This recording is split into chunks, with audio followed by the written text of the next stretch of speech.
Hello, everyone. Welcome into the Notre Dame football show from blueandgold.com. I am Ashton Pollard, back from vacation last week, and I am joined by Mike Singer and Tim Hyde. How are we doing, everyone? Go first, Mike. I'm great. I'm going on vacation next week, so It's true. I was at lunch with a buddy today who I'm going on vacation with, and I was like, dude, like I feel like it's the anticipation that's the best part about all of it. Like it's just This week is just it's like 2 weeks of vacation, so I'm just having a good time this week, So yeah, great week. There you go. Yeah. Tim, how about you? Summer vacation means you're one day closer to college football kickoff, so that's the positive. All's good. All good's here. Getting ready to enjoy a beer with you guys and talk some Notre Dame. On that topic, what kind of beer are you drinking? You know what? My go-to this summer has been Harpoon, which is a little brewery outside of Boston. Love it. Mike, how about you? We don't have much in the Singer household right now. Fair. And about 10 minutes before we started recording live on YouTube, I grabbed the first thing that was in the fridge. So it's kind of like what's that, Ashton? What is it? I'm scared. It's kind of like a pre-vacation drink. I don't know what this is, but it's a Bud Light Seltzer Cocktail Hour Strawberry Daiquiri. Don't make fun of me. Interesting. It's the first thing that I grabbed. It's not bad. Is it out of one of like the pool pack type of things? Like High Noon has a pool pack now that's incredible. If you have not had it, the Kiwi one, oh my God, they're so good.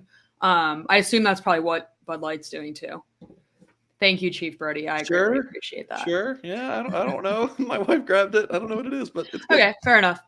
I am not drinking because I drank a little bit last week and have decided to take the week off from drinking. So there you go. Good for you. Cheers. All right. Anyways, moving into our typical routine here. So if you are not familiar, we start every show off with a best thing you saw this week, something related to Notre Dame. It does not necessarily have to be football, but something related to Notre Dame. So, Tim, would you like to go first? Sorry, I caught you mid-sip there. Sure. No, that's fine. It's fine. Mine was something I know you posted on the message board. I saw you post, which we were talking about. Isaiah Foskey was the little tweet from Todd McShay hyping him up. Finally, as I like to say, I know we've been chatting about him in our little text group of the disrespect I feel he's had nationally. I really do. He's been in a lot of top 10 lists, but to me, where his ranking is, he's always like third team All-American or honorable mention. And no, I think he's going to have a monster year. He's had a heck of a first 3 seasons, big play after big play. And it's Notre Dame. Hey, when Notre Dame's been great historically, it's all about a QB, and they always have one stud pass rusher. So we know they got Foskey going forward. I feel like – oh, sorry, go ahead. No, I was going to say, there's one play highlighted was one of the biggies, obviously. So this is the best thing you saw this week. This Todd McShay tweet was awesome. I loved it because it was Isaiah Foskey, and I know, we've had a little, text a few times talking about topics. And I'm like, when are we going to talk about Foskey? Because sometimes there's just no love for this guy. And he's not a quarterback. It's amazing. So I feel like nationally he's being overshadowed by Will Anderson, who came in as an outside linebacker. Foskey came in as a defensive end, but they're both kind of now edge rushers, so they're getting coupled together. So it's always what's Will Anderson doing, because Will Anderson could very well be the number 1 overall pick. But I feel like that's probably why. But I think Foskey also deserves some love, so I'm glad. Exactly. That was my best. Just a little bit of love, some national love from a big NFL pundit out there. So I enjoyed that. Absolutely. Mike, how about you? Yeah, mine was just here recently. And I was thinking about kind of going a different route and going like a thing that actually pissed me off. But I decided let's I think we're gonna save it till a little bit later in the show. Once the strawberry daiquiri Bud Light Seltzer really kicks in. But mine is going to be this story that Ashton wrote today, titled "How a Relationship Between Notre Dame Offensive Line and Mission Barbecue Extends Beyond a Typical NIL Deal. Everything's Bigger Than Us," in quotes. That's a long headline, Ashton, but I feel like you all need it. Yeah. Well, first of all, thank you. I appreciate that. But yeah, I was debating not putting the quote in, but then the quote's kind of like the big part. And obviously you have to say Notre Dame, you have to say Mission Barbecue, and you have to say NIL because those are the 3 things that have to be in there. So then I just gave up and thought, whatever, I'll just make it really long and people can deal. But thank you. I appreciate that. So I big reason why this is my best thing I've seen the past week, not only to throw some love towards Ashton Pollard, but I just think like so much on social media that I see in our message board at blueandgold.com, go sign up for $1 for 1 year, is negative towards NIL. It's like, this school's buying this recruit, and then the other school's like, the other school's buying this recruit. It's just like, it's just all, everyone's just getting bought. This, like, Ashton, you are very much on the, let's look at the good in NIL, and this is definitely that. And Notre Dame has done a really good job at NIL. They're not going out and buying kids, which is not in the rules, explicitly at least. That's a different discussion for a different day. Yeah. But this Notre Dame and Mission Barbecue thing that launched, what was it, last September? It was July. It was like a couple days after NIL. I think it was the 7th. It's early July 2021. So this is kind of the 1-year anniversary. It also kind of goes with the July 4th theme.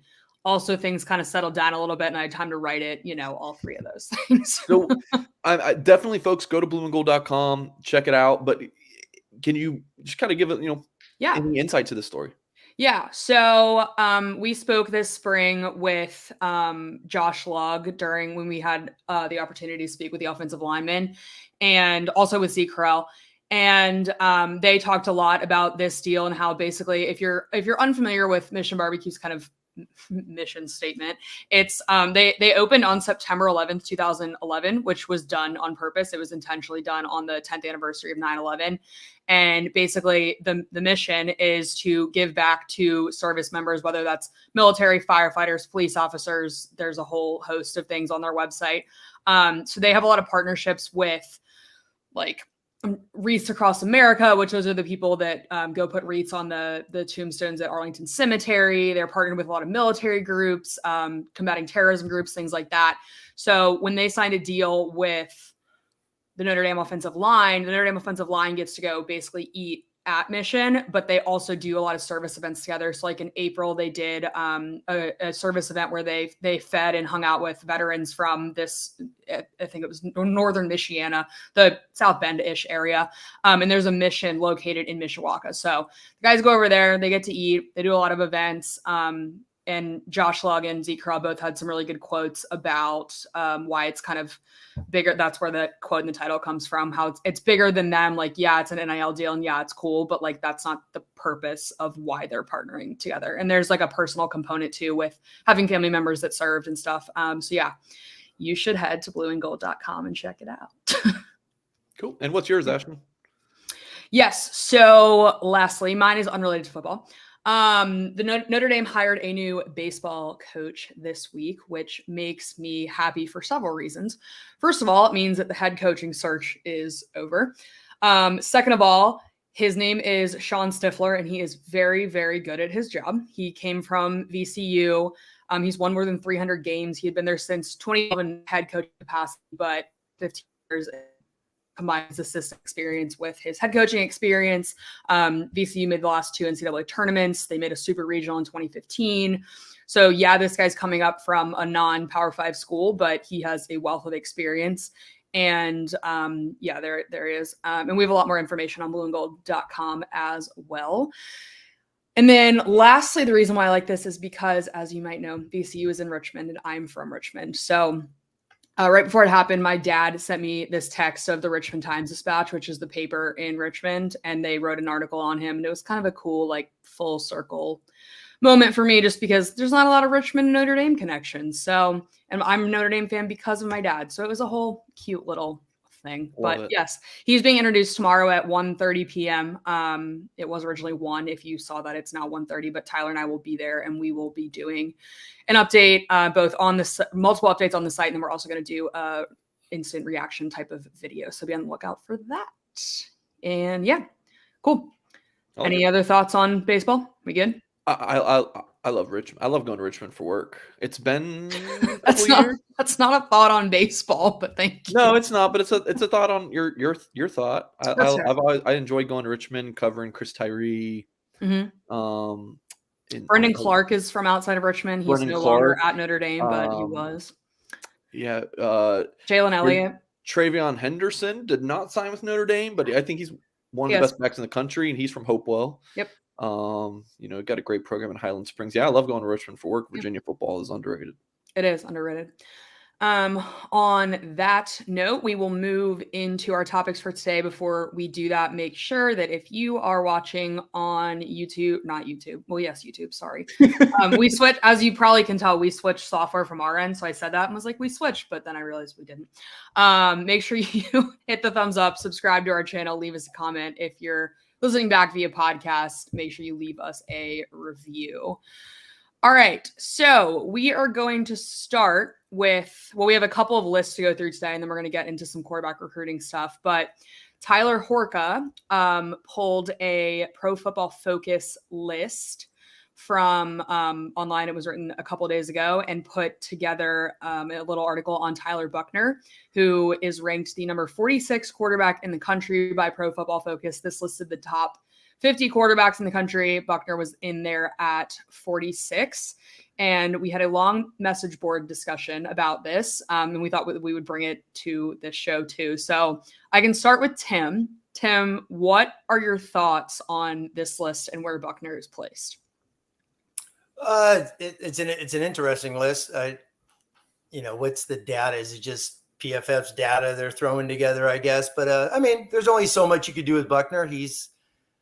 I guess he's right where he needs to be until we start seeing what he does as the man with the ball, full time. So it's a preseason list. I like, the first thing I always look at is, who is obviously Notre Dame going to be playing. Yep. And then, we move that. And then who are some of the Notre Dame commits, so to speak, which two are on the list, and Phil Jurkovec. And people always forget Cade McNamara was a Notre Dame commit a few years ago, and he's on that list. So I always like looking at some of the QBs that Notre Dame's going to face, and some obviously either on the team or they recruited nationally. But Tyler, it's, he's not going to get any love until he proves it. So I'm a Buchner fan. I'm excited for him. I keep going, whenever I think of Buchner, I always go back to some of his quotes he had during spring, where he was almost like pleading with people like, hey, what you saw last year was what I was asked to do.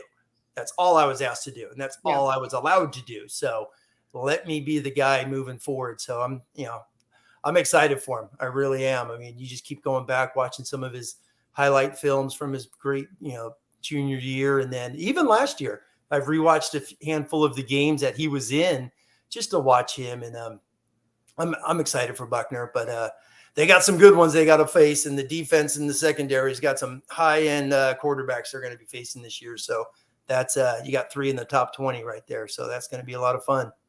Yeah, so when I looked at the opponents, and I can offer my comment on the Tyler Buchner situation in a second, but when I looked at the opponents, I kind of see this in like 2 categories. So you have Caleb Williams and CJ Stroud up there kind of in their own little league amongst who Notre Dame is playing. And then you have Jaron Hall at BYU, Tanner McKee at Stanford, and Phil Jurkovec at Boston College, who, as Tim mentioned, was not only committed to Notre Dame, but spent a couple years at Notre Dame. Yep. So yeah, it's quite the daunting collection of quarterbacks that Notre Dame has to face. I will say, if I can offer my brief rant on this list. So first of all, what is Spencer Rattler doing above CJ Stroud? Can we all just talk about that? Spencer Rattler was benched in favor of a freshman. Granted, that freshman was Caleb Williams, who is very talented, but was benched in favor of a freshman and is above a Heisman finalist in this preseason poll. That makes no sense to me. Second, this kind of has to do with Tyler Buchner. And Tim, you touched on it of like, how was this list put together? Like what data was used? If you look at the actual PFF article, it doesn't define top. Like it's very brief. It doesn't say like, it says here's what it says. Below our PFF's picks, and it has nothing to do with pro potential. So that's it. Yeah. So they didn't define top, which if you're going to do that, like, I have an issue with like putting somebody that low because they're unproven. If you're going to make a list of proven quarterbacks, fine. Obviously don't put Tyler Buchner in there, or put a caveat in this list. It's like, if you haven't started a game, you can't be included.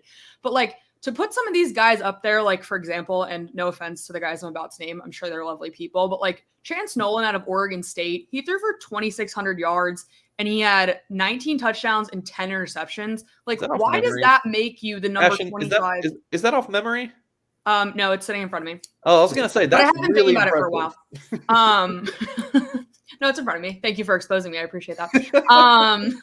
But like, why does that make you the 25th best quarterback in the country? Or like, why like Zach Calzada's on there? Like, he had a 56% completion percentage last year and threw 17 touchdowns and 9 picks. Like that, I know I'm kind of looking at it on paper and we don't have time to like dive into Zach Calzada's film, but like, I just, some of these, I don't think with certainty you can say are better than Tyler Buchner or other people on this list. So I just wish that they had kind of qualified it more or defined top or did proven or whatever. Those are my qualms. Mike, would you like to add anything? Yeah, kind of, because my defense of PFF is this. And look, I've been with a rankings website, whether it's Rivals or On3, since I was 19 years old. Right. It's been a hot minute. Right. And lists and rankings, they're just hard. They're just hard. Everyone's gonna bitch. I'm not saying that you just were, Ashton, but I'm just saying I was. Naturally, unless you're number one, you're gonna complain. Like, here's the thing about like rankings.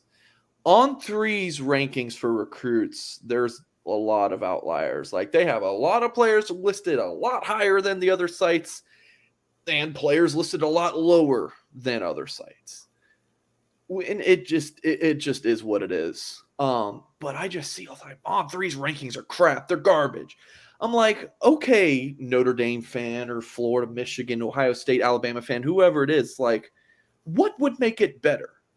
If your school's players were ranked higher, like if your school's players all moved up, then it'd be like, yeah, On3's rankings are great, you know? So that's kind of my thing on lists. Like, where do you put Buchner? I mean, do you put him in the top 10? Does that make him, does that make people I'm fine with him not being in the top 50 or him being in the top 20. It's a guess. I would have rather had him not in the top 50 than at 40. Like, I would have just kept anybody out that has never started a game. Cause I don't know. Well, real quick off of that, who's the one name not on the list that Notre Dame's going to play this year? DJ from Clemson. Yeah. Oh, wow. I mean, there's a guy that's what the hell? And I love there. I love Dabo. Also, just real quick, the whole DJ thing. I know he struggled in Clemson, but they still won 10 games. He obviously played a ton as a freshman, tore Notre Dame up in that classic game in South Bend. Not having DJ on the top 50, come on, are you kidding me? And real quick, being a big Pac-10 guy, living in Los Angeles, UCLA's quarterback, when he's on, DTR is a stud, and he's, I think, 36. I saw on that. Like you said, the Oregon State guy's ranked ahead of him, so yeah. It's a list. It's a list, but you're right. How do you have a guy that's been a full-time starter not on it? And that's when you go a DJ out of Clemson, so it's funny. That's fair. Mike, I hear your point on the list. Like, they're always people complain about the list that I make. Like, I get it. But I don't know. If I was making this list, I would have put a caveat that's like, you have to have started a game. Give us some more data here. Just don't throw out the list without being like what this is. Yes. It's just, all right. That is my final comment. Anybody else have any other comments before we move to our next list? Wait. Well, you want to talk about lists? There's some guy that always posting these lists on Twitter. Do you see the one with Heastan ranked like Big Game Boomer? Yeah. Who is this guy? Is amazing. I think Harry was 34, 35th ranked 36. line coach. 36. And somebody responded, I forget who it was, but somebody responded and was like, why is Heastan 36? And the guy was like, he's unproven. Everyone was like, excuse me? Really? Like, what? Listen, I am not here for Big Game Boomer slander. Don't know the guy, never interacted with him. But if you can just be some random dude and make lists and post them on Reddit and Twitter and whatever and become a brand name, cheers. Good for freaking you, man. Kind like, we're talking about this guy. Kind of fair. So I say cheers to him. Yes. Obviously, the Harry Heastan one is ridiculous, but like, he's just some guy. How the heck is he going to know the top 50 offensive line coaches in the country? Like, seriously, how the hell is he going to put that together? He just He puts probably just shouldn't have, but I see your point. But he can, and it's He's having fun. He's having fair. fun. So We will allow Big Game Boomer to have fun. Now, if it were me doing it, I'm a media member. This is my full-time job. It might be a little bit irresponsible. Big Game Boomer, do your thing, man. Yeah. What if someone's like Burner that like actually works in media? All right. Well, now Ashton's exposing me. Damn. Right. I don't know. I don't want to name names because if I've learned anything in this job, it's never name names. Or if you do, caveat it with no offense, like I just did to Chase Nolan. Sorry about that, Chance Nolan, whatever your name is. Anyways, we can move to our. I used to cover Oregon State, by the way, and Chance was recruited by Oregon State, my last class covering the Beavers. So I don't appreciate the Chance Nolan slander. I still have some love in my heart for Oregon State. I do have a few comments. The chat has been fantastic. I've got like 12, 13 comments that I want to get to real quick. 13? Yeah, I know. Good. Josh says, just looking for clicks. I see this comment all the time. It's like, guys, clicks does not do as much as you think it does. And especially for some Twitter click. Like, yeah, he's not making any money off of this. This is Twitter. He's just posting it for fun. He's just doing it for fun. Yeah. Will says Mike Singer's such a goober. But he cracks me up. That is kind of my shtick. Being a goober, but cracking people up. Yeah, life is good. Life is good. Chief says Tim's low-key goated. That is a compliment. I remember calling Lou Samoji the GOAT, and you know what Lou would do? Bah. I'd be like, Lou. That was his joke every single time in our meetings. How about Ashton for sideline reporting Notre Dame games this year? No, I appreciate that, but no. I'm not, no. Maybe one day. Tom says Singer needs a new hairbrush. Guys, that's also been his shtick, for what it's worth. I'm sorry, what, Ashton? So that's also been your shtick. I don't brush my hair. Don't admit that to people. I don't like. Well, I have short hair. What do I need to brush it for? God, I'm not as handsome as Tim. What's the point? Dear God. All right. Back to we got 5 more comments. I love it. Ronaldo says Tyler's getting complete disrespect from the national pundits. I hope he plans to make them eat their words. Yeah, I think that's the goal. That's the goal. Yeah. Vike says, love the tie. Tim, I like your goose picture, Vikes. Yeah, it's quite nice. Let's see. Another Tim Hyde looks sharp. Thank you. Happy Wednesday. Larry says, any news on the commit date from the Louisiana linebacker Jaden Osbury? Nothing on the commitment date for him, but do still think it'll be sometime this summer, maybe August-ish. He'll probably commit to a school when I'm on vacation. That's just kind of bound to happen. Jay Chillin asked earlier how much we beat Ohio State by on September 3rd. Chief Brody said 38-21. 31-28. Tim, what's your prediction? You got to give a score prediction right now. We're going to hold you to it. Haven't watched a few Ohio State games. Notre Dame strong on both sides of the line. They're going to pull it out 26-24 Notre Dame. There you go. There we go. 24. You think we're going to hold the team Notre Dame's going to hold Ohio State to 24 points? I would love that, but I just saw everyone's hyping up Notre Dame's D. Show up, right? Game 1. All right. I'm still sticking with I have 38-24. 38. Ouch. Ohio State, yeah. Ooh. See, I'm setting myself up to be excited if it's better if Notre Dame covers the spread. Yeah. Who would win? Chief Brody, Al Golden, game 1, going to give up nearly 40 points, huh? That's going to be fun. Again, I'm setting the bar low so that I can be excited. Okay. Chief, appreciate the super chat. I do just want to fight. I've got stuff loaded. Ready we need to this is also a podcast, so we need to keep going, or I love it. People listening back are gonna be like, what in the hell is this podcast? I'm reading the comments. Yeah, Chief says Singer just wants to fight. I'm just reading the comments. People listen on you're probably in the car, right? I listen to podcasts either at the car or in the gym. Yeah. Well, what else do people listen to podcasts? Doing dishes. I know that's me and Tim's thing. Tim found us just doing dishes. Always doing dishes. Always doing dishes. Chris liked my comment on I'm not as talented. Like, I'm taking the reins back from you. We're going to return to this. All right, fair enough. I love it. I love it. Thank you for that. Thank you for your comments. Stop leaving them so Mike doesn't do that again. Thank you so much.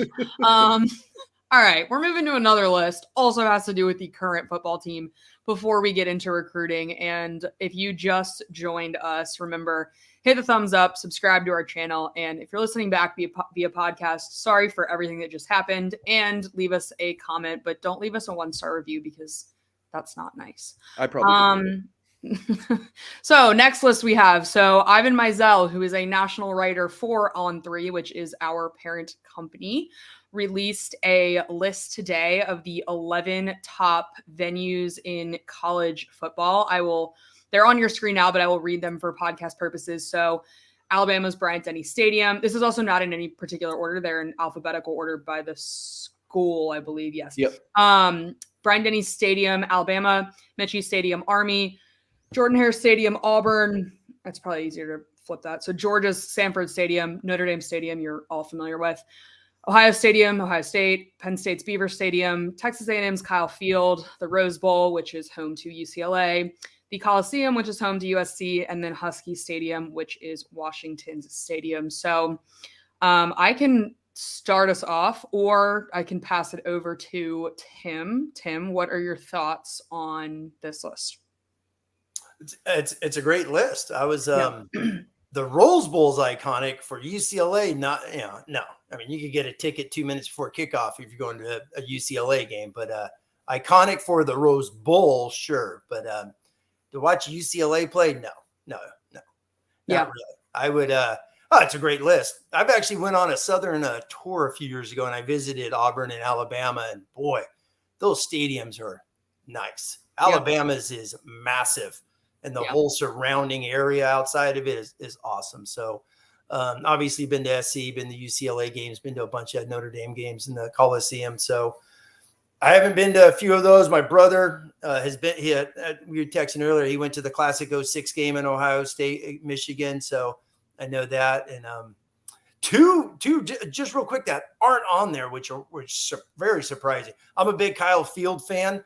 When A&M's rocking, man, that stadium is loud. So I can't wait for Notre Dame to play there in a couple of years. That's going to be fun. It's on there. Yeah, it's on there. No, I know. No, I'm saying for one that's on there. I love watching games in Kyle Field when it's rocking. It is great atmosphere. But I know people aren't going to like this because it's by you, Brian, now. But seriously, night games at LSU, classic. Night games at LSU. I've had a couple of kids go there for recruiting trips. Send me videos. It's unbelievable. And then I'm a huge Rocky Top fan. So maybe because some of the great games Notre Dame's played there, but same thing. Tennessee at night. Oh, it's awesome. Parting the tee and the crowd running out. So those are just a couple that was surprising. You can't mention Tennessee without mentioning Mike Goolsby's pick six. Come on. What are we doing? Oh, yeah, the pick six in 04, the classic, the Notre Dame classic game in 1990. And then, we won't mention the Bob Davie game in 99. But the 04 one was awesome. I think that was a Tennessee record, too, when Notre Dame and Goolsby pulled that huge upset that night. So those are just a couple of them. It's a great list. Great list.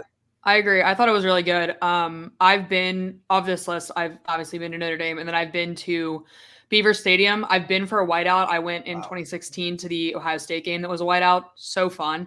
And then I've been to 2 Ohio State games. I was at the Ohio State Michigan game in 2016 too. One of my best friends in college is from Columbus, so I went to 2 Ohio State games that year. That's the famous double overtime game. That was really fun. And then I also actually went to a Cincinnati Ohio State game like 2 or 3 years ago. Still fun, but not the same vibe as Michigan, Ohio State. Otherwise, I've had the Rose Bowl on my list, to Tim's point, not for a UCLA home game, but for the actual Rose Bowl game on New Year's Day. I really want to go to Alabama. I really want to go to Army. I would go to Auburn and Georgia, but and Kyle Field, if you said to me, go to an SEC stadium, what's your first pick? It would be Alabama or Ole Miss, I think. Because I really want to go to the Grove. And then otherwise, Lane Kiffin, so I do love Lane Kiffin, but also I love tailgating in the Grove. I think I've never done it, but based on what I've been told, it sounds like something that I would enjoy. And then otherwise things, a couple that aren't on there that I want to go to. Oregon, supposed to be really fun. People won't like this on here, but Michigan, I think Michigan should probably be on this list. Yeah, I like the Husky Stadium's on there because Washington's not obviously like a big blue blood program, but that's in Seattle and it's like on the water. And I think that if you went early enough in the year and you could tailgate on a boat in the river or lake or whatever is right out there, someone can probably put in the chat what that is because I'm sure somebody on here is from that area or has been, but that's where I'd like to go. So yeah. Mike, how about you? Yeah. The big house being on there or not being on there, it should probably, right? I mean, if we're going to include the Rose Bowl just because of the Rose Bowl game, then I get that. But otherwise, it's fine. I mean, it is awesome. It's a beautiful place to watch. I want to go. Yeah, I don't know about like the Army Stadium that much. I'm just gonna have to take Ivan's word for it. But like, I'm sure the big house probably sneaks in over one of those schools. LSU, definitely. That was a thought I had. Florida, the Swamp is awesome. Yeah. I've been to a game at Florida State. I mean, the Florida State Stadium's awesome. My question I'll throw it to Tim, and Ashton, you can answer as well. Okay. If you were to rank this, I'm not going to make you rank it 1 to 11, but like, where does Notre Dame stack up? Like, where would you put Notre Dame Stadium? Well, are you for a game day venue, or I mean, it's a top 5 iconic destination. If you're making a wish list of stadiums, I got a buddy in Southern California that does this every year. He goes to a different venue each and every year. So Notre Dame will be on everyone's top 5. You know, as far as a destination game, and I know people always, I mean, Notre Dame fans, I mean, they love to complain, right? So, they do. Dude, don't say all fans. Everyone, not all fans. Excuse me, everybody. But everyone likes to talk about the stadium and the old people sitting on their hands and all that. But I'm telling you, when Notre Dame's in a big game, that place is as loud as anywhere else in the country. So that place gets rocking. Even the Clemson game with 15,000 fans were loud as could be in 2020. So, all right, we got a good game point. Atmospheres. Couple good points here. Chief says Notre Dame Stadium is a mecca, but it's not hostile. I think that's unless fair. It's a big game. Unless it's a big game, it gets hostile. Notre Dame crowd. Oh my God! The classic 05 SC. Hold on. The 05 SC game. I mean, Pete Carroll says you couldn't even hear. It was so loud. There are some games that are so loud. The 93 game is loud. The 80. I mean, someone just loud does not mean hostile, in my opinion. I think it does. I think it does. I mean, at you? Wait. What's hostile? Getting batteries thrown at you and beer poured on you? No. That's what came to mind for me. Okay. Hostile. The definition is unfriendly and antagonistic. Yeah, which I guess is kind of yelling. But to me, it's more of nasty. The semantics. But I'm sorry. Continue, Tim. No, that's fair. I was gonna say if hostile means nasty to you, then I don't want Notre Dame Stadium to be hostile. That's the definition. Like the Tennessee Ole Miss game this year, like that was, I don't know if anybody on here is a Tennessee fan, but like what in the world was that? Like you don't throw golf balls at the head.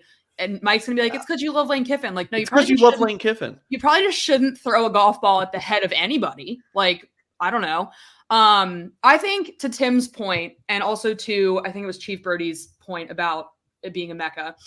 The reason why Notre Dame Stadium gets that bad rep is because it is a mecca, and therefore whenever any away team plays there, like when Georgia came or Cincinnati or whoever, take your pick of a non-usual opponent, they take over the stadium, like that proves that it is a mecca, right? Like that, like to Tim's point, he said wish list, I think, that is on everybody's wish list, even if it's not Death Valley or playing at Tennessee. I forget what's Nayland. But yeah, I mean that I see the point, but yeah, I'm good. When I saw the comment, I thought he meant like not hostile in a good term. It's like, it's not a nasty crowd, but now I see what he's saying. It's not hostile. But then you get Steven saying Notre Dame games are always sold out. I mean, so it's packed. Yeah. And they are. Notre Dame fans are just too nice. That's our problem. Well, speaking of nice, when Notre Dame went to Sanford Stadium there in Georgia, that was some of the big takeaways from Notre Dame fans after the game was just how nice, how respectful Georgia was afterwards. Just like awesome that Notre Dame's here. So, and that's a loud, crazy SEC stadium, but tons of respect out of those people down there. I have a quick comment on this because Chief brings up a good point on, Notre Dame's a national fan base. It's not like all the locals are going to Notre Dame games. Fans come from all over. Going back to Oregon State, which I mentioned earlier, I went to a game at Research Stadium and covered the Beavers. Like those fans, there's not Oregon State fans outside of Oregon. This does not really exist. Yeah. If you're an Oregon State fan outside of Oregon, you moved from Oregon to go somewhere else. Notre Dame, that like we talked about earlier, like everyone complains. All fan bases are pretty much the same, generally speaking, because they're full of people. And people generally, we all got things. We're just generally saying we complain about things, whatever. We all got issues. But the thing that separates Notre Dame, makes it so unique to so many other schools, is the international even fan base as well as national. So I do love that aspect of Notre Dame for sure. Yes, agreed. All right, we shall move into our last segment, which has to do with quarterback recruiting. Yay. So as I believe it was Friday, I was on vacation, but Dante Moore, who we're all very familiar with, committed to Oregon, which means that every quarterback that Notre Dame had offered in the 2023 class is now committed elsewhere. So they went back to the drawing board and they offered Austin Novosad out of Dripping Springs, Texas, which I believe is outside of Austin. Correct me if I'm wrong. He is committed to Baylor. But yeah, you can see there, Mike has up on the screen, he's a 4-star quarterback, number 264 player nationally, number 14 quarterback in the 2023 class. We can start with him and then maybe we can go into a broader conversation about quarterback recruiting with this class. So Mike, I will start with you because you covered this offer and spoke with Austin. What are your thoughts? Yeah, this one's really interesting. Definitely check out bloomandgold.com and watch the YouTube video that Tim and I did on this as well. We'll cover some of those points in this video as well, but definitely check that out. Austin talked to Notre Dame maybe about 10 days ago and essentially told them, hey, thanks, but no thanks. Like, I'm committed to Baylor. Texas A&M, my parents' alma mater's after me. I officially visited Ohio State in June and loved it. Like, I don't know. I don't need, like, he was already having a hard time picking between those three. And, just add Notre Dame would just make it more difficult. I don't think he really wanted that. But Notre Dame didn't really take no for an answer there. Just kept saying like, hey, even if you pick a different school or stick with Baylor, you're too good. Other programs are going to keep recruiting you up until National Signing Day. So why don't you hear what we have to say? And Austin was like, all right, that's a fair point. So Notre Dame offered him, was it on Monday? Yes. And it's a 4-team race between Baylor, A&M, Notre Dame, and Ohio State.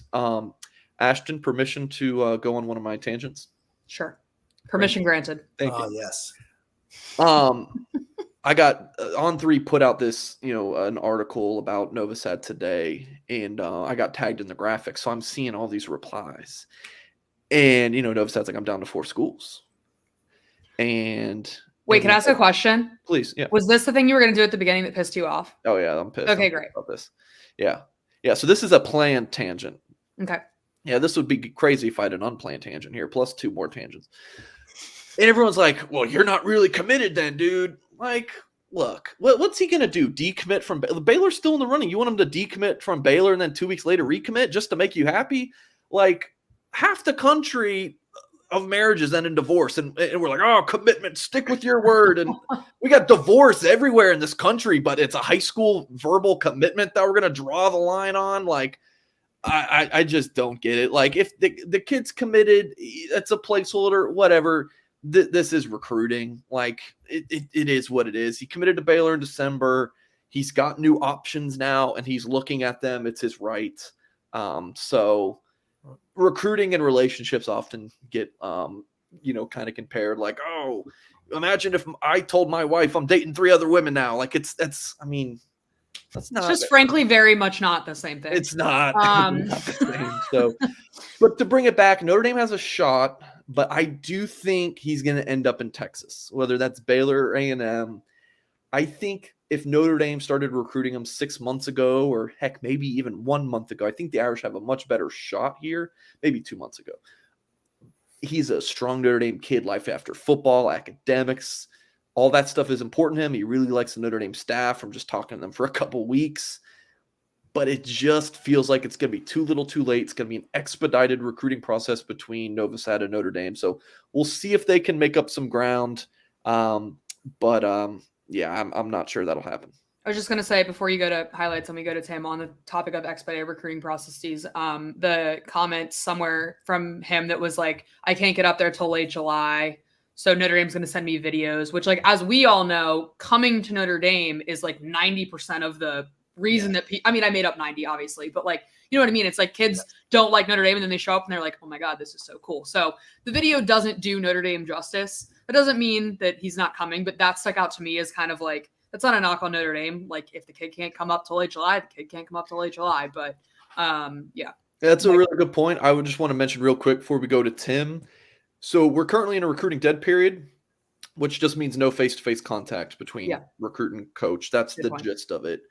There is a break at the end of July. I think it's like the 25th through the last day of the month. And then August is all dead. So if he's going to announce the final decision before the start of his senior season, then he's going to need to visit at the end of the month. I can't see him picking Notre Dame over A&M, where he's a legacy, Baylor school he's committed to, in Ohio State, which I think he went to twice in September, or excuse me, June. Wow, it's been a long year. So yeah, it's pretty important that Notre Dame gets him at the end of July. The staff obviously knows that, so something to keep an eye on. Tim, we'll throw it to you while Mike pulls up the highlights here. Well, we're watching his highlights. Obviously, went to Elite 11, was nationally ranked. All the pundits that were there have been talking about him ever since. Like, holy moly, how did we miss out on this guy? Because he committed to Baylor at Christmas. Everyone forgot about him. But it's funny. I was reading some stuff about him online, and who are the two best guys that had the best pro days of all of these combines the last couple months were? Austin and Mr. CJ Carr were the two best ones with accuracy at all these combines. So I thought that was pretty cool, because that's a big Notre Dame thing, accuracy. But no, it's I'll be honest with you, it's frustrating, seeing this kid, and it's basically like Mike just says, hey, you have a 7-day window, figure this out, because it is a dead period, and all of August is camp getting ready to play Ohio State. So it's August is dead. You can't exactly. You can't do it in It's dead. So, and the kid's in camp getting ready to go win himself a Texas State title. So, which now, since, Mike and I did a video on him, broke a bunch of things down. It's like, if Austin doesn't visit, what's plan C? Because that's the next question to chat about, like, what's going on with 2023 quarterback recruiting, unless they're just going to wait till September and try and flip somebody else. But this kid's good. I like him. The more you watch him, he's accurate as could be. He's got unbelievable.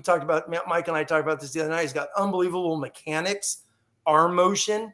He doesn't throw 100 yards. He doesn't have to. He puts it on the spot. And you watch some of these skinny post he throws and cross the middle routes. There's one play, a 15-yard out route, which is just on the money. So he's a good football player. And to Mike's point, real quick, to get off my little rant here, is what did they know about Dante, and why wasn't something like this done a month ago, 6 weeks ago, whatever it was? Because it just sure feels like since the spring game, they've just been sitting around on their hands, it feels like. Yeah. I could be wrong, but that's what it feels like. Yeah, we talked about this in the video. Yeah. I disagree on the spring game. I think it was more of when Carr committed to Notre Dame, that's when there was like this shift. You start, I'm reporting this, others reporting like, yeah, Notre Dame's slipping for Dante Moore right around the time CJ Carr commits. And I've been told that, like, I don't think those two are going to have the same school. They're both from the Detroit area, just not going to play at the same school. I don't have all the details there. But that might have been the point where it's like, yeah, we might not be getting Dante, or not. That might have been the point where it's, maybe early June, and then get an Austin Novosad on campus for an official in June. Then we're talking about a whole different discussion here with this young man's recruitment. If Notre Dame had already hosted him for an official visit, maybe you get him on campus again at the end of July. But they waited. Some Notre Dame, I've been told that the staff was still kind of working on Dante after Carr's commitment, but it was kind of too late there. Exactly. That's the question I was gonna wait on. So I mean, obviously they're working him, but there's no visit. And that, watching Notre Dame, seeing how all this stuff plays out, there's no visit, there's no follow-up. He's going multiple places, multiple times, Oregon, LSU, he's been to a couple times, right? And things of that nature. And plus, CJ Carr has publicly come out and said after his visit, didn't he visit a week after Dante, or 10 days, 2 weeks, roughly pretty much the same time period. So when he left South Bend, he knew he was going to Notre Dame. And he kind of let the staff know that as well, from what the report sounds like. And that's when his dad was like, oh, chill out a little bit. Let's see what we're going to do. So didn't the staff feel the love from CJ, in April 1st, let's say, that he was probably going to be coming, but nothing was coming from Dante Moore. So how did Notre Dame just not start planning this a while ago? That's my question. No, I think there's good stuff coming from Dante Moore verbally, in April and May. I just think it's an action speak louder than words kind of thing. Follow the visits. Yes. Is Mike Singer's mantra. And the Dante visited at the end of March, and that was it. The last time Notre Dame's on. I was going to add spring eval period. I was just going to add to your point, Mike, about positive stuff still coming from Dante, at least publicly. A bunch of those Twitter spaces that had recruits on them, Dante was getting on them. It wasn't just one. Like, I think I tweeted about it the first time it happened when the Irish Players Club did one, but there were like several. No, Dante hopped on ours. We did one. Yeah. Dante hopped on there for a minute. Exactly. Yeah. So, I mean, I don't know. I've never worked in recruiting on the other side. So I'm hesitant to critique what they were doing because I don't know everything that happened behind the scenes, but I can see both of these points. Tim, it's like, if it's Dante or bust, then like, shouldn't you have some contingency plan? That being said, they didn't. Right. Exactly. That being said, also, how clear was it that Dante was not coming? We can opine about it all day and like follow the visits, and that's good data for sure. But like, I don't really know. We don't really know like every single word that's said behind closed doors. It's kind of like a bad cop-out type of answer, but that's kind of my opinion. Go ahead. No, I was going to say, we're talking about, just follow the visits. How about the players? Keon Keeley, the highest ranked guy in this class, the best defensive player coming to Indy since Te'o and Jalen Smith.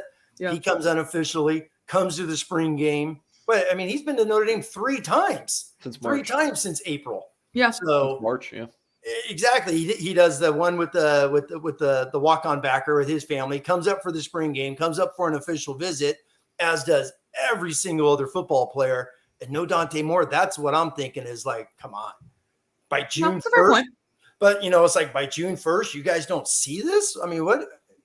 How is he still saying things positively when there's no follow the visits, as Mike loves to say, and it's true 90% of the time with these guys. I will add, for Notre Dame fans, you have to feel good about all this because CJ Carr's committed. If CJ Carr wasn't committed, damn, this is a tough situation to be in right now. But, even if Notre Dame takes a flyer on some 2023 or misses altogether and takes a transfer, or whatever the situation may be, CJ Carr is like one of the best quarterback prospects I've seen. He's just so silky smooth. He checks every single box, the leadership, the arm strength, the accuracy, the ability to throw on the run to the right and the left. Notre Dame kid, how he's handling himself, recruiting not only his class, but the 2023s. CJ Carr is, you would think that his grandpa was a college coach and dad played quarterback in big time ball, because like CJ carries himself like an adult and he's just 16 years old. Yeah. Hell no, we're not, Tom. Tom says, are we giving up on Jelly? Hell no, we're not, man. They didn't let me do this top 25 list at blueandgold.com, most important players, because I told them I was going to put Angeli at number 2 behind Joe Alt. Not what happened. Real quick on quarterback, Mike, is, you said the magic word transfer. So if, in this, you got to talk about this scenario here for 30 seconds is whoever the starter is, the other one's probably going to have a graduate at Notre Dame already. Do they leave after this year? Which means you're down to Angeli and whoever starts in 2022. So someone leaves. So they got to get a graduate transfer if you don't get a 2023 quarterback, which means for the second time in 3 years, how in the world is Notre Dame football having to get a graduate transfer to compete? Well, Buchner can't get a degree in 2 years. I'm just saying if he gets one in 3 years, if he stays an extra semester, let's say he stinks early on, Pine starts the rest of the year, and Buckner's like, oh, I see the writing on the wall. I'll leave. So, that type of scenario with Pine will have his degree from what I've read. So, yeah, probably. Yeah, so he could grad transfer. But Notre Dame's got to assume one of them. How are both of them still going to be here in 2023? Right? That's kind of a weird situation. Drew Pine loves Notre Dame. I was gonna say, and he has a degree. He has his degree. He does, but the vibe, and again, the vibes that you get from him in a spring interview, I'm not acting like this is Bible, but when you talk to Drew Pine, he really, to Mike's point, he loves Notre Dame. Sure. You talk to a lot of the other players and they're like, yeah, it's great here. We love Marcus Freeman, whatever. And I'm not saying that's a disingenuous, they don't like Notre Dame, but Drew Pine will beat it into your head that he loves Notre Dame. That's where he wants to be. And again, I'm not saying he's going to transfer and someone's going to be like, Ashton said he wasn't, which is not what I'm saying. But if I had to take a pulse on his thoughts, I think he would be less likely to transfer than some of the other players that I've talked to. Cool. I don't know. Take it or leave it. All right. We are done here, I believe, unless we have any final comment. We're getting a lot of comments on our side, but it's a lot of fighting about Dante and CJ. Yes, he is, Kevin. He's a very good recruiter. Good stuff in the chat tonight for sure. For sure. All right. Well, we can. Is there another one you like?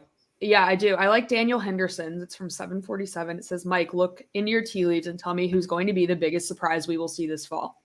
Ooh. That's a Tim Hyde, Ashton Pollard question. Then was it a recruiting question? Daniel, can you drop? Do you want surprise on the field this fall or commitment? Well, let's do on the field this fall. And if he wants, commitment, maybe I can answer that. Okay. I'll go. The biggest, it's not a surprise because there's only a couple of them, but Lorenzo Styles, there's only a couple wide receivers. I think he's going to dominate. I do. He's going to be the dude. They're going to get him the ball a ton. They're going to game plan around him. He is a stud. And I think, he showed flashes a ton last year. I think Lorenzo Styles is going to be 1,000-yard receiver this year because he's going to be the guy. I don't think my answer to this, I don't think he's going to be 1,000-yard receiver, but I think Jaden Thomas could be a very, very serviceable receiver. He had a really good spring. People loved him. He looks bigger. He is running well, blah, blah, blah, all of that stuff. He's not going to be their number one, but I think he could be a pretty good, if he stays healthy, a pretty good backup that is not just a sees the field once type of guy. But real quick off that, when I see Styles is going to get 1,000, I think he's going to be this year's Michael Floyd in that he's the dude to get the ball to, because I don't think the other receivers have that ability. When Michael Floyd caught 100 passes, he was the guy, and they're going to him all the time. I think Styles is going to be that guy this season, obviously outside of Mayer. Sure. All right. There's no surprise commitment or biggest surprise. I don't know. I have no idea. So I got nothing for you, buddy. I'm reporting on everything that I know to be going on. So there's no surprise for me. You could recklessly speculate if you'd like. I don't even have a name. That's taken from if anybody listens to the College Football Inquirer pod with Pat Forty and Dan Wetzel, they always talk about recklessly speculating. Yeah. Making things up that conceivably could happen, but probably not. Okay. All right. Caleb Downs and Samuel Mpemba commit to Notre Dame. Ooh. Could happen. Notre Dame's in the top group for both. I don't think it's going to happen, and it's probably reckless, but just to, we labeled it as reckless, so now nobody can say anything if you're wrong. So throw out the RPM on those two guys then, right? All right, I will give you my biggest surprise. We will see this fall on the football side of things. Steve Angeli. I thought about it, that's joke Mike Singer. That's typically how I roll. Kane Barong. Give me Kane Barong. It's not a bad one to be a surprise performer. Who's the number 2 tight end, Tim? Flip a coin. Exactly. Flip a coin. George Takis, Boston College. You got Mitchell Evans. I mean, you got Kane Barong. You got Eli Raridan coming off an ACL. You got Holden Staves, who just enrolled a couple weeks ago. Give me Kane Barong. You forgot Kevin Bowman. I'm sorry? You forgot Kevin Bowman. Kevin Bowman. Yep, that's a good choice. More of a blocking tight end, probably. Yeah. No, that was not my choice. I was just saying Yeah. I think he's more of a blocking tight end. Jared Parker, you look at his coaching history, receivers coach. Most of his career. Kane Barong was a receiving tight end. Just throwing that out there. He had a lot of big time offers coming out of high school as well. So I like that one, Mike. I like that. That's Kane Barong. Radar. X factor. Lock it in. It's a good one. Lock it in. All right. With that, we are done here. We might not be back next week because Mike is out of town. That is TBD, but we will for certain be back in 2 weeks. And in the meantime, we will be at blueandgold.com. Remember to sign up for $1 for a year. That deal will not be around forever. And I know I keep saying that, but I think it actually potentially might be coming to a close at some point in the near future. So you should go ahead and sign up so that you're not locked out. Well, not locked out, but so you don't have to pay whatever amount for all of football season. I'm going to get myself in trouble here if I keep talking like this. So we're just going to go. Before you go, hit subscribe, hit the like button. If you're listening back via podcast, leave us a review, and we will be back in a week or two. Have a lovely night.